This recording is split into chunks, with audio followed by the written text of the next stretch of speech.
Trump மறுபடியும் ஆட்டத்தை ஆரம்பிச்சிட்டாரு. அமெரிக்க அதிபர் ட்ரம்ப் தென்கொரியா போறாரு.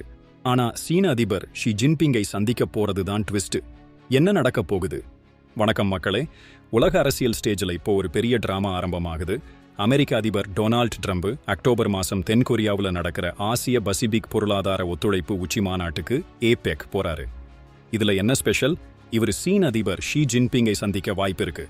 அமெரிக்க அதிபர் ட்ரம்ப் அக்டோபரில் தென்கொரியாவில் நடக்கும் ஏபெக் உச்சி மாநாட்டில் பங்கேற்று சீன அதிபர் ஷி ஜின்பிங்கை சந்திக்கவிருக்கிறார்.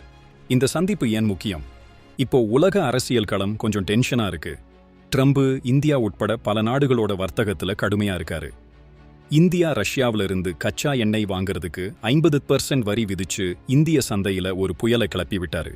ஆனா இந்தியா இன்னும் ரஷ்யாவோட டீல் பண்ணிட்டு இருக்கு.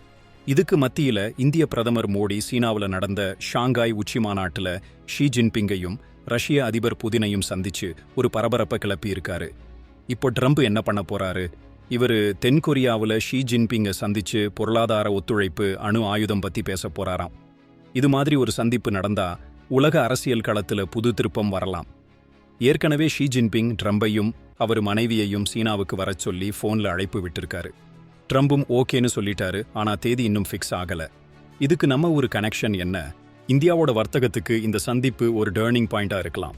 ட்ரம்ப் சீனாவோட டீல் பண்ணி இந்தியா மேல இருக்கிற வரி அழுத்தத்தை குறைப்பாரா? இல்ல இன்னும் டென்ஷனை கூட்டுவாரா? இது ஒரு உலக அரசியல் சதுரங்க ஆட்டம். ட்ரம்பும் ஷியும் மீட் பண்ணா உலக பொருளாதாரமே ஆட்டம் காணலாம். நீங்க என்ன நினைக்கிறீங்க? இந்த சந்திப்பு இந்தியாவுக்கு நல்லதா வருமா இல்ல புது சிக்கலை தருமா? கமெண்ட்ல சொல்லுங்க.